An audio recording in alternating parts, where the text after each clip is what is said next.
तो अगला बड़ा आईपीओ आने वाला है। सब लोग एकदम से रेडी है इन्वेस्टमेंट करने के लिए। मन में लड्डू फूट रहे कि लिस्टिंग वाले दिन ना 50%, 100% या फिर 200% का रिटर्न उनको मिलेगा। लेकिन रुको, सिर्फ 1 मिनट के लिए रुको।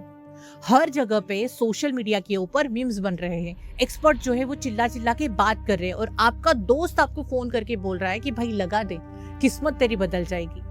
ये सब तो एक तरफ हो गया और आईपीओ की जो असलियत है वो दूसरी तरफ। 90% जो नए इन्वेस्टर है ये गलती करते ही हैं, और वो गलती क्या है, वो ना करने के लिए आपको क्या करना चाहिए, सब कुछ आज के इस वीडियो में मैं आपको बताने वाली हूँ। तो वीडियो एंड तक आपको जरूर देखना है। और वो सबसे बड़ी, सबसे खतरनाक गलती है हवाबाजी, अफवाहों के पीछे, ग्रे मार्केट प्रीमियम के पीछे भागना बिना किसी रिसर्च के। आपने जरूर सुना होगा कि यार इस आईपीओ का जीएमपी अभी 200 चल रहा है, मतलब हर शेयर के ऊपर आपको 200 का डिस्काउंट मिलेगा, 200 का आपको फायदा मिलेगा।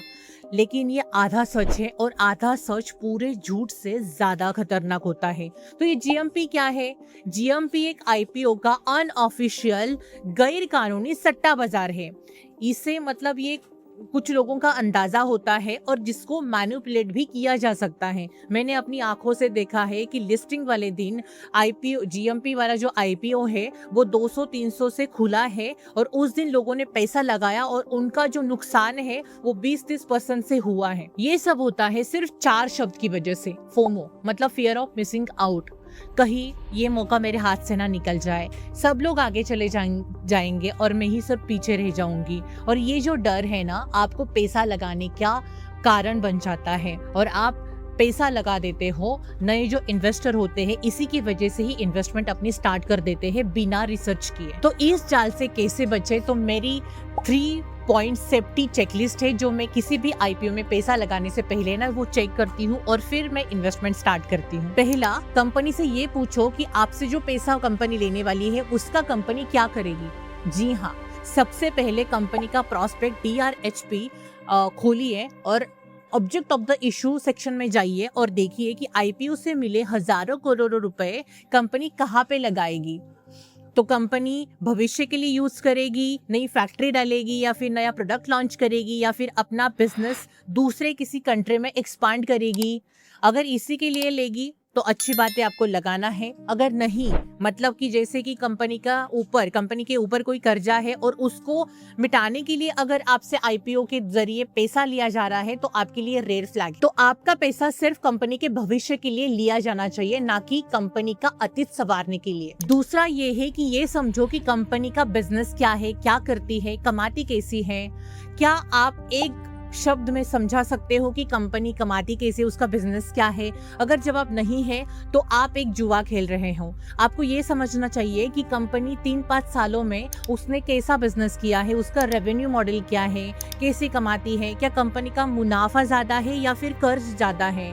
तो आपको ये सब चीजें देखकर फिर इन्वेस्टमेंट करना है। आपको कभी भी रिश्तेदार, न्यूज एंकर, अपने दोस्तों को पूछ के इन्वेस्टमेंट नहीं करना है। अगर आपको धंधा समझ में आता है तो उसके बाद ही आपको इन्वेस्टमेंट करना है। तीसरा, हिसाब लगाओ, क्या मैं महंगा तो नहीं खरीद रहा हूँ?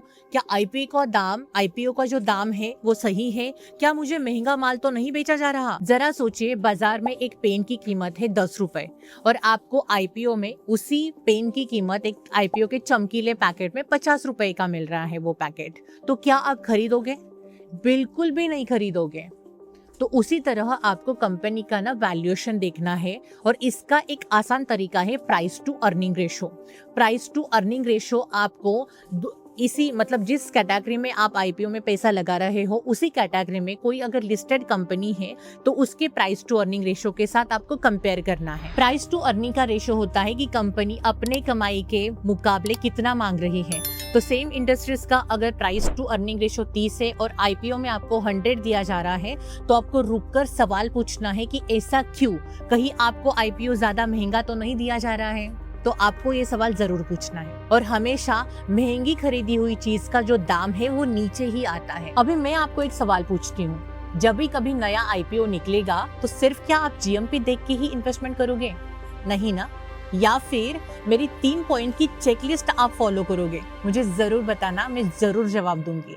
और आपका जवाब से ना मुझे बहुत ज्यादा कुछ सीखने को मिलता है। प्लीज मुझे कमेंट में बताइएगा कि आपको 3 पॉइंट में से कौन सा पॉइंट ज्यादा अच्छा लगा। अगर आपको ये वीडियो काम का लगा हो तो प्लीज लाइक करना, दोस्तों के साथ शेयर करना। मैं देख रही हूँ आप सिर्फ वीडियो देखते हो, सब्सक्राइब ही नहीं करते।